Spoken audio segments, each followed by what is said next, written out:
Et c'est vraiment pour garder un cap sur nos objectifs. Parce que des fois, on a tendance un petit peu à se faire avoir par la vie. Puis on se dit, mais en fait, je fais ça, mais je sais même plus vraiment pourquoi je le fais juste.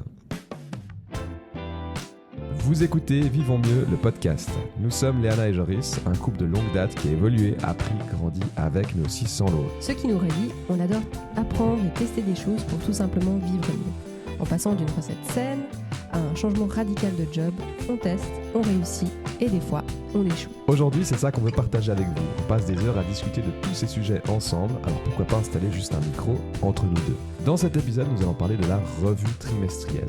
Un moyen simple de garder le cap sur l'année. Mais si nous écoutez, vous pouvez nous suivre sur vivre-mieux.ch. Bonne écoute.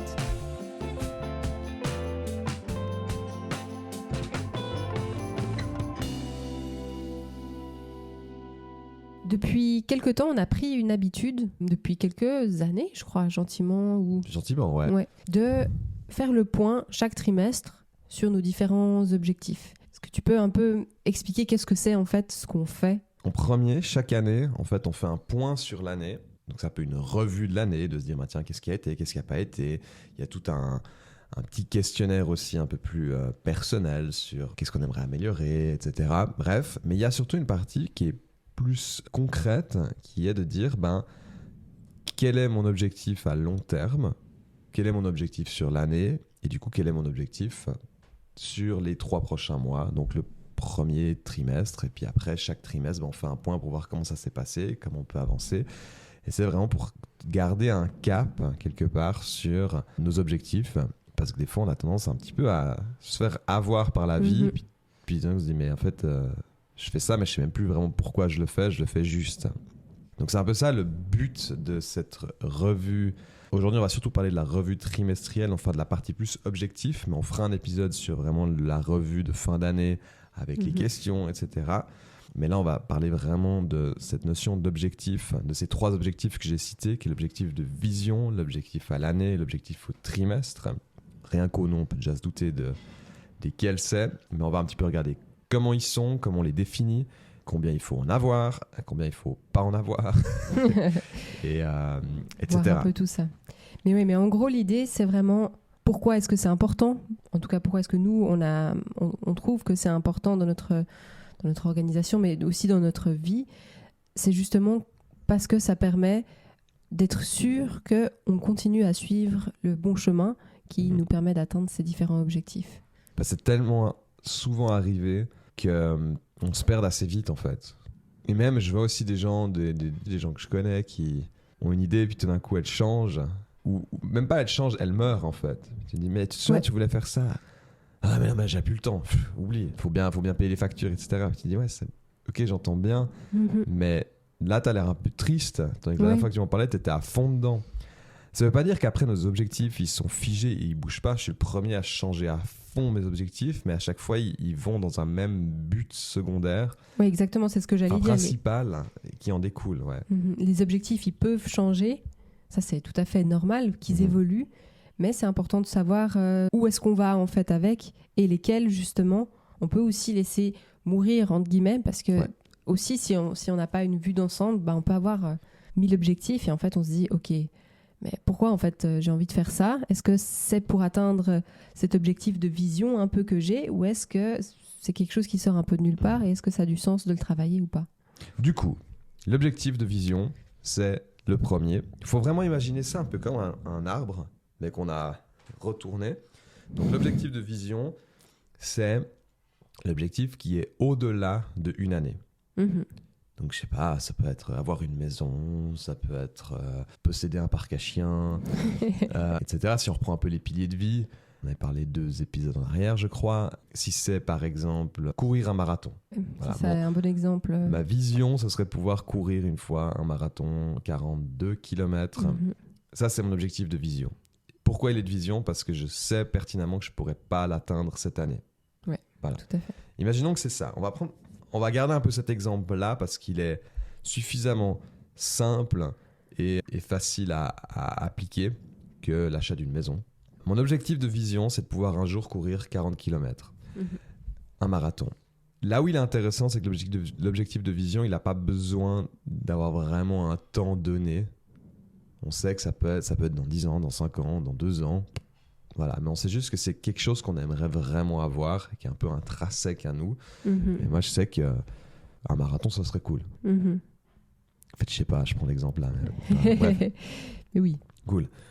Ensuite de ça, on a l'objectif annuel qui va être directement lié à cet objectif de vision, qui serait qu'est-ce que je veux accomplir cette année qui va me permettre d'atteindre cet objectif de vision. Exact. Donc dans ce cas-là, imaginons, ça serait de pouvoir courir un semi-marathon, les 20 kills de Lausanne par exemple. Voilà. Et après, on a l'objectif trimestriel qui va se dire, qu'est-ce qu'il faut que je fasse ce premier trimestre pour pouvoir courir les 20 kills de Lausanne. Donc prenons un exemple, les 20 kills de Lausanne, c'est quoi? C'est en juin. En avril. C'est en avril déjà. Ouais. Donc tu as un trimestre pour travailler. Ça dépend. Tu vois, si tu le poses maintenant... Si je le pose maintenant, ça va. Ça va, ouais. Mais c'est là où c'est intéressant de faire, c'est que tout d'un coup on se dit, ah ouais, non mais imaginons qu'on est en janvier puis qu'on fait l'exercice, puis on se dit, mon rêve c'est un marathon. Du coup, je vais courir les 20 kills. Du coup, je vais faire les 20 kills, puis tu dis, non mais là en un mois, je vais pas pouvoir être prêt. Donc, j'ai 2 objectifs de vision concrètement. Le marathon, le semi-marathon. Et là, mon objectif à l'année, ce serait de pouvoir courir 10 km. Voilà, c'est ça. Puis tu regardes un peu les dates, tu dis, là, je sais que j'en ai un. Là, je vais le faire, typiquement, je sais que j'en ai un en octobre. Ouais. Du coup, je me dis, là, j'ai 6 mois pour me préparer. Enfin, non, plus que 9 mois pour me préparer. C'est beaucoup, mais ça rentre dans ce que je suis capable d'allouer. Ouais, ça permet vraiment, en fait, aussi de définir si un objectif, il peut rentrer dans un cadre de temps donné. Tu te rends bien compte si c'est possible ou pas en justement le mettant dans l'année et ensuite en divisant en trimestres et de dire ah ouais, mais en fait, si je veux qu'en un trimestre, j'arrive là et qu'au deuxième trimestre, j'arrive là pour arriver là au troisième, est-ce que c'est possible ou pas? Exact. Voilà, donc là, on l'a pris dans le sport, mais ça peut être... dans n'importe quoi. Tu faisais le lien avec les piliers, qui sont le pilier de la santé, des relations et du travail. Et c'est vrai qu'on peut vraiment aussi se baser un peu sur ces piliers-là pour définir ses objectifs. Cette année, on l'avait pas mal fait pour ton job aussi. Ouais, complètement. Et c'est vrai que c'est vraiment... Je pense que si on n'avait pas pris le temps de définir comme ça quels étaient les objectifs par partie et puis quelle était la vision, j'aurais toujours ma vision, l'objectif de vision. J'ai l'impression que c'est souvent le plus facile à avoir parce qu'on se dit ah ouais, j'aimerais avoir ça. Mais après, on met rien en place concrètement, ou pas forcément. Et c'est vrai que moi, niveau job, il y a eu pas mal de changements et qui sont dus au fait que je me suis dit ah mais en fait, à la fin de l'année, il faut que j'ai mis ça en place, il faut que j'ai atteint ça. Et puis en le revoyant chaque 3 mois, je me dis ah non, j'y suis pas encore tout à fait. Et souvent, justement, ce moment où on refait le point, ça redonne un petit coup de boost. Si on n'a pas réussi à atteindre, parce que ça c'est tout à fait normal aussi, que tout d'un coup, dans ce qu'on a défini, on n'a pas atteint. Et puis, ça nous donne quand même le coup de boost pour dire alors là par contre, ces 3 prochaines semaines, j'atteins cette chose que je m'étais fixée pour le trimestre passé. Et du coup, t'atteins plus facilement tes objectifs. C'est principalement à ça que ça sert. Maintenant, comment on le fait? Bon, moi je l'utilise, on le fait sur Notion. Ouais. Ça permet d'avoir donc Notion, c'est une application qui... C'est pas la première fois dont on en parle. On devrait faire une présentation Notion une fois. On va se retrouver dans un truc de productivité, ça va être l'enfer. Non, mais ça allie Word et Excel ensemble. Voilà. À peu près, ouais. À peu près. Mais du coup, c'est hyper pratique parce qu'on peut avoir des templates de plein de choses. Et du coup, chaque objectif qu'on fait, il y a toujours quelques questions à répondre dedans qui suit basiquement le principe des objectifs SMART. Je ne sais pas si tu peux nous faire un petit point sur les objectifs. Donc les objectifs SMART, c'est des objectifs qui doivent être qu'on fixe, qui sont spécifiques, le S, mesurables, atteignables, réalistes et temporellement définis. Tu sais que je déteste ces acronymes. Ah oui. J'ai l'impression que ça rentre et ça sort. Alors que ça a pour but tout l'inverse. À chaque fois que j'entends, je me dis ça y est. Ça... Et ouais, celui-là, tu t'aurais pas su le dire comme ça? Non. Non, mais tous les trucs. Là, il faut faire un stop, souffler, tu sais, tous ces trucs. Puis à chaque fois, ça vient. S'arrêter, respirer. Mais tu vois, pourquoi S pour arrêter? S'arrêter. Mais oui, mais. Mais passer en anglais, stop. Exact. En fait, je crois que c'est ça. Je crois que je les aime pas parce qu'ils sont traduits et du coup, ça fait aucun sens. Bref, petit aparté. Du coup, Donc un objectif précis, quoi. Spécifique. Pourquoi spécifique? Spécifique, c'est-à-dire que si tu dis j'aimerais une maison. Prenons le marathon, comme ça on reste dans le même truc. Si, par exemple, pour le marathon, tu dis j'aimerais courir. Ça, c'est typiquement pas un objectif SMART parce que c'est pas vraiment spécifique parce que tu aimerais courir. Mais combien de distance? Comment, quelle vitesse, quelle vitesse? Et donc spécifique, ça serait j'aimerais courir. Enfin, on dit pas j'aimerais. Quand on fait un objectif SMART, en général, on le mentionne comme s'il était atteint. Donc, je cours un marathon. Comme ça définit, c'est spécifique. On sait que c'est de la course, que c'est 42 km. Ensuite, M, mesurable. Là, on a créé un peu le mesurable avec justement les 42 km parce qu'on sait que si on court 32 km, on n'a pas atteint l'objectif. Si on en court 46, on n'a pas atteint. Enfin, non, bref. Mesurable est atteignable. Atteignable, c'est vraiment est-ce que c'est dans justement, est-ce que le marathon, je peux le courir dans cette année? Non, c'est pas atteignable en une année parce que j'ai pas l'entraînement suffisant. Et réaliste, c'est est-ce que, par exemple, physiquement, je suis capable de courir? Parce qu'on pourrait très bien dire je veux aller sur la Lune, mais est-ce que vraiment c'est réaliste de dire je veux aller sur la Lune? Donc voilà, réaliste, le R, et puis le T, temporellement défini. Donc j'aimerais courir un marathon d'ici 2 ans. Ouais. Et là, du coup, c'est spécifique, mesurable, atteignable, réaliste et temporellement défini. Et ça permet justement d'avoir un objectif qui tient un peu la route. Ouais.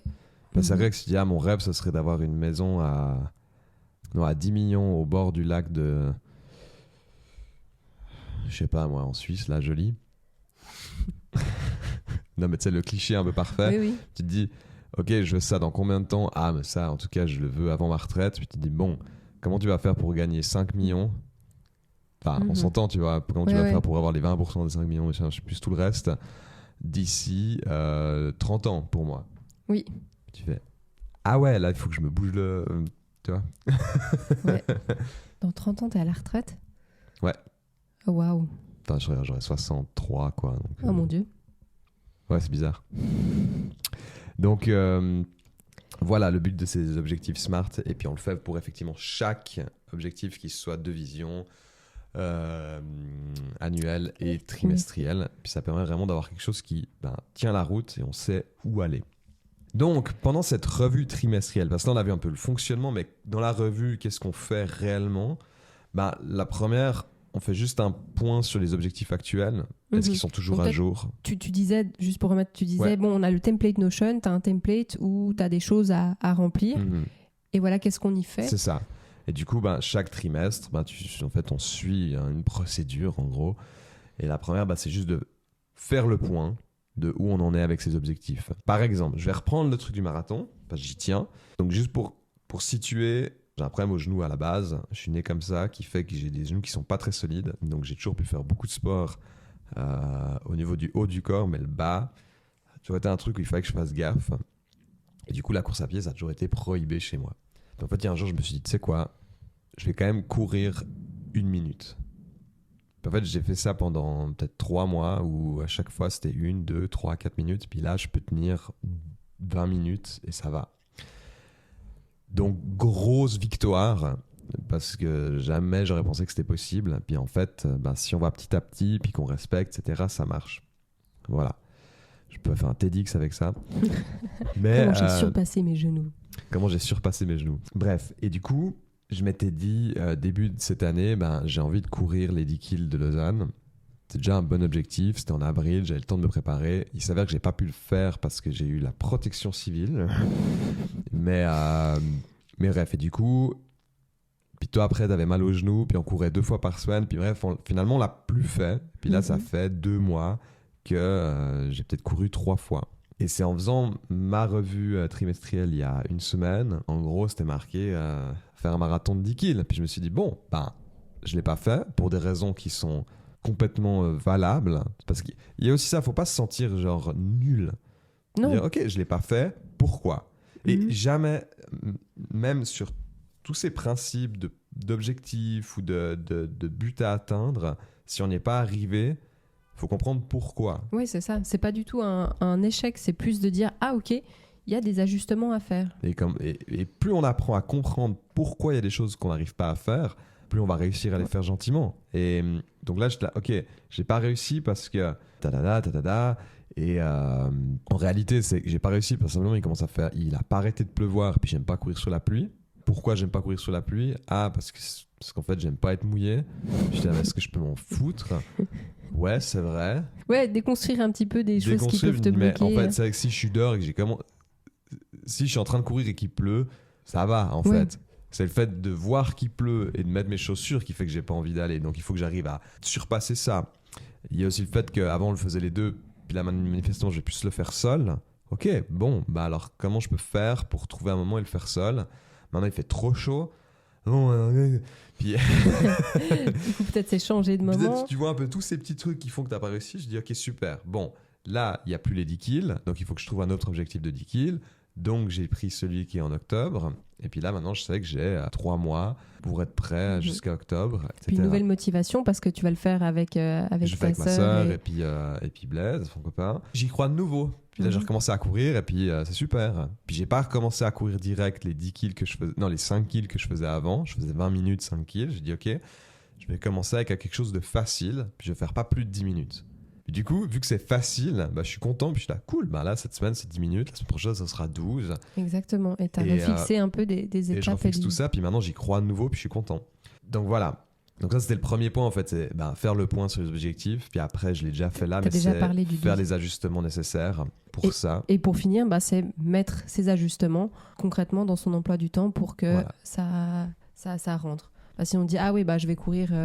tous les jours, il faut regarder si dans son agenda, est-ce qu'on a la place de le faire. Vraiment très concret. C'est vraiment un truc qui va dans les deux sens. Tu vois, tout d'un coup, tu te dis, je veux faire ça. Ok, je sais pas, j'ai envie de peser 120 kilos de muscles. Et puis tu te dis, non, mais il faudrait que je mange tant par jour et puis que je fasse 3 séances d'entraînement par jour. Puis tu te dis, non, mais au niveau emploi du temps, ça joue pas. Bon, ça sera pas 120, mais 12 kilos. Et équilibre de vie et des autres piliers. Ouais. Est-ce que j'ai envie de mettre toute mon énergie là-dedans aussi? Je trouve que c'est toujours un bon parallèle à faire avec ces piliers en disant, ok, là j'ai cet objectif, mais est-ce qu'il va prendre la main sur les autres ou pas? Je me demandais juste ton arbre à l'envers. Pourquoi un arbre à l'envers? Parce que tu as l'objectif de vision tout en haut. Donc les racines? Non, le tronc. Ah. Puis après, tu as une branche qui a un objectif, qui a des petites branches, qui est l'objectif trimestriel. Et c'est là où on arrive, c'est que de ton objectif trimestriel, tu auras forcément des projets par rapport à ça et des tâches. D'accord. Donc, si maintenant on prend un autre exemple qui serait financier, qui serait de pouvoir économiser tant par mois ou pouvoir arriver à un chiffre d'affaires à la fin d'année, prenons un exemple. Je sais pas, imaginons l'exemple, ce serait de pouvoir acheter une maison. Bon, l'objectif, ça c'est l'objectif de vision. L'objectif annuel, ce serait du coup de gagner tant. Parce que forcément qu'il faut avoir temps pour pouvoir avoir cette maison qu'on a envie d'avoir. Donc là, on peut être salarié, on peut être n'importe quoi, mais tout d'un coup, on se dit, ok, là, dans le job que j'ai, dans ce que je suis en train de faire, je vais pas pouvoir y arriver d'ici 30 ans. Bon, du coup, qu'est-ce que je peux faire? Qu'est-ce qu'il faut que je mette en place? Puis de là, on fait ces petits calculs, on regarde. On se dit, objectif trimestriel, c'est si... avec ce nouveau projet ou cette nouvelle idée, j'ai pas atteint tant d'argent à ce moment-là, je refais le point. Puis pour avoir atteint ça, forcément, il y aura différents projets à mettre en place. Il faudra faire un nouveau site web pour ça. Et puis pour faire un nouveau site web, il faut engager un photographe, etc. Puis tout d'un coup, on se retrouve vraiment avec cette espèce d'arbre, avec à chaque fois une petite tâche qui s'ajoute. Mais ça relie toujours le même objectif central de vision. Maintenant, j'entends bien que quand on dit tout ça, on est là. Mais ça fait énorme. Mais ce qu'il faut se dire, c'est que dans les objectifs annuels, il en faut 3, 4. Ceux de vision? Ceux de vision, on peut se faire plaisir. Tu vois, parce que... Et on n'est pas obligé de tous les travailler en même temps non plus. Oui, et généralement, ceux de vision, ils se regroupent assez, tu vois. Si ton rêve, c'est d'avoir une immense maison au bord de la mer... généralement, il y a un bateau à côté, tu vois. Non, mais... Oui. C'est pour ça qu'il y a ce truc aussi smart, c'est qu'il y a aussi un certain moment où, même si ton rêve, ce serait d'avoir ça. Il y a quand même un moment donné où tu te dis, non, mais ça coûte combien? Ouais, ça t'oblige à y réfléchir un peu et à te Et là, dire, tu te dis, ouais, ok. est-ce que tu as envie de mettre les efforts aussi qui vont dans ce sens-là? Mhm. Ou est-ce un plus petit chalet en Valais, ça va aussi? Exact. Ça permet vraiment de se rendre compte de qu'est-ce qu'on veut vraiment. On parle un petit peu moins des objectifs de vision parce que c'est plutôt quelque chose qu'on fera avec la revue annuelle. Mais il y a aussi un peu d'autres questions qui sont de l'ordre de ressentir comment on se sent dans... Tout à fait, dans cette vision de... Exact, et d'utiliser un tout petit peu plus les émotions pour se dire, tiens, est-ce que c'est vraiment ça que je veux? Mais donc, rêver pour les objectifs de vision, ça c'est OK. Et puis, tu disais les objectifs annuels, maximum 3. Ouais, il faudrait compter 3, mais après, 2, 4... Ouais, mais c'est si déjà... tu as 15 objectifs annuels, l'année va être compliquée. Parce que c'est ça, des fois, on se pose tellement d'objectifs qu'au final, ça devient impossible. Donc là, 3 objectifs annuels et après, trimestriels. Trimestriel, de nouveau, il faut que ça soit réalisable. Donc, moi, j'ai l'impression que pour un objectif annuel, j'ai peut-être 1 voire 2 objectifs trimestriels pour cet objectif. Et... Ouais, ça j'ai l'impression que c'est variable. Et en fait, on le sent assez bien, vu que c'est pour atteindre l'objectif dans l'année, il en faut un certain nombre et ça dépend quel objectif c'est. Comme tu disais, toi, c'est peut-être courir, et c'est du coup un objectif dans le trimestre, c'est courir 2 fois par semaine. Ouais. Mais ça pourrait aussi, on pourrait dire, s'étirer aussi pour allonger son muscle. Ouais, exact, du coup, c'est clair. Faire du renforcement parce qu'en fait, je me fais mal, ça etc. pourrait... Et mais puis là, toujours on met à les voir, choses en place. est-ce que ça rentre ensuite dans le calendrier? C'est simplement ça qui limite aussi un peu, je pense. Et vraiment, pour les gens qui ont un peu plus l'habitude des objectifs d'entreprise, etc., à quel moment il y a une entreprise qui remplit tous ses objectifs chaque trimestre, chaque année, 100%? Non, ça n'arrive pas. Mais avant, tu as dit un truc super. Tu as dit... Ah ok, donc là j'ai plus couru depuis 3 mois, super, qu'est-ce que j'en fais? Et ça c'est vraiment l'attitude à avoir, de se dire, pas de dire ah mais quelle merde je suis. Non. Mais mais de dire ok, bon cool, je me rends compte que je l'ai pas atteint. Et ça c'est ça ce qu'on veut, s'en rendre compte et dire super, maintenant je m'en rends compte, je peux y faire quelque chose. Ça sert à rien de se flageller.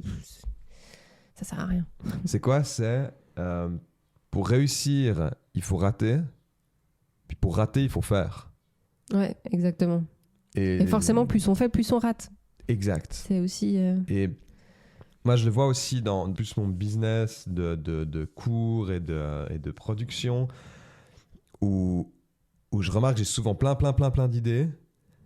Puis tout d'un coup, je suis là, mais j'oublie quelle est la base, pourquoi tu le fais et ça m'aide tellement ces objectifs, et à chaque fois que je le fais je vois que je suis de plus en plus précis et que je vais de plus en plus vite au but, mais c'est normal qu'il y ait des ajustements, et clair. C'est normal de pas tous les remplir, et comme une liste de tâches ça met du temps à sentir exactement qu'est-ce qu'on est capable de faire dans un temps donné.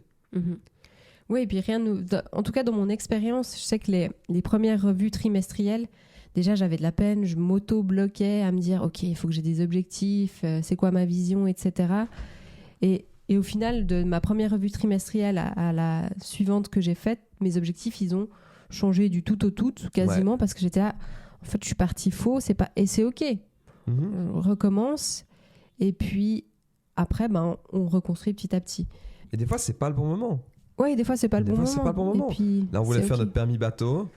Manifestement, toi, tu vas pas le faire cette année. Non, je pense pas. Moi, je vais essayer, mais c'est pas du tout une priorité. Si ça peut se faire, ça se fait. Oui. Et c'est cool. Vraiment, c'est cool, parce que dans l'objectif de vision, en fait, j'en ai pas besoin tout de suite. Ouais. Donc, qu'est-ce que je vais mettre de l'énergie là-dedans parce que j'ai dit que je faisais? Non, c'est stupide. Si je remarque que en fait, c'est plus vraiment une priorité, c'est pas grave. C'est ok, ouais. Ça sert à rien de forcer. Et même si j'ai investi du temps là-dedans et de l'argent, ça va de toute façon se retrouver plus tard. Et j'aime bien, il y a une analogie comme ça qui est intéressante, c'est si tu as payé 50 balles pour aller voir un concert, mais que le soir même, t'es pas bien, puis qu'en fait, t'as pas envie d'y aller parce que de toute façon, t'as dépensé 50 balles. Hein. Ouais, c'est pas en y allant que ils sont déjà partis, donc Ils sont que déjà tu y ailles ou payés. que tu y ailles pas, ça change rien. En imaginant qu'on les a payés avant, ouais, parce que sinon ça marche pas. Oui, bah Mais oui. donc que tu y ailles ou que tu y ailles pas, t'as de toute Mhm. façon au moins 50 balles sur ton compte. Mhm. Et j'aime bien un peu ce truc-là de dire, bah, rien n'est perdu et c'est pas grave. Ouais, c'est ça. C'est pas grave. Moi, je finirais bien avec quelques petites astuces Oui, de à choses fond. que nous, on a un peu, maintenant appris à travers aussi notre expérience et cette revue. Bah déjà, une première chose pour moi, c'est de le planifier. Enfin, Mm. une revue trimestrielle, l'envie de la faire va pas vous tomber dessus. Non, Euh, faut que ça soit mis dans l'agenda, ouais, de prendre 2-3 heures. Exactement. D'avoir quelque chose qui est attrayant pour le faire, de le rendre fun, justement, de pas créer quelque chose qui soit comme du travail. Je trouve que ça Mhm. aide aussi. Typiquement, le Notion, c'est chouette parce que tu as des petites cases à ouvrir, tu as des petites questions qui sont notées, tu Oui. as à répondre, il faut rajouter des images. Donc ça, c'est assez chouette, mais rien n'empêche de le faire sur un papier aussi. Ouais, complètement. Et puis de le faire un peu de façon créative pour rendre ça un peu fun. Puis c'est chouette de le faire à plusieurs aussi. Ouais, nous, on le fait souvent ensemble. Là, tu l'as fait sans moi parce que T'étais pas là. j'étais pas là et puis on commence à sortir du trimestre et je l'ai pas encore faite d'ailleurs, mais dimanche. Dimanche, tu fais. Et toi, t'as d'autres tips, d'autres astuces? Non, à part vraiment bloquer du temps Ouais, et de partir du principe que c'est non négociable. et que ça peut être cool. Enfin, c'est pour quelque chose de vraiment chouette, quoi. C'est pour. Non, mais c'est cool, c'est juste le fait de le faire. Ouais, Mais c'est juste le commencer qui est un peu. ça Et c'est fait- normal. ça fait un bien fou après de l'avoir fait, ça libère, enfin ça met de la clarté Ouais, et ça permet vraiment de se foutre des fois des coups de pied aux fesses. fesses dans notre vie. Donc on se dit non mais là en fait stop quoi. Mhm. Mais non, j'ai pas plus d'astuces que ça si ce n'est de le faire. Maintenant, nous on le fait sur Notion, on va vous partager notre template. Donc vous pouvez retrouver sur le site, mais ça peut très bien se faire sur papier, sur des Ouais. post-it, un bullet journal, enfin voilà, il y a plein de façons de faire. Le concept il est assez simple finalement, c'est vraiment ce truc 3 d'entonnoir objectifs et... et voilà. C'est la fin de cet épisode, merci de nous avoir écoutés. Si vous avez des questions sur la revue trimestrielle, vous pouvez nous écrire sur le site qui est vivre-mieux.ch sur la rubrique podcast. Dedans, comme je l'ai dit, il y aura notre template Notion qu'on utilise. Oui, n'hésitez pas à nous partager aussi si vous testez, comment ça s'est passé, s'il y a d'autres questions que vous avez. En tout cas, merci de nous avoir écoutés, puis on se retrouve la semaine prochaine. À la semaine prochaine. À plus! Ciao.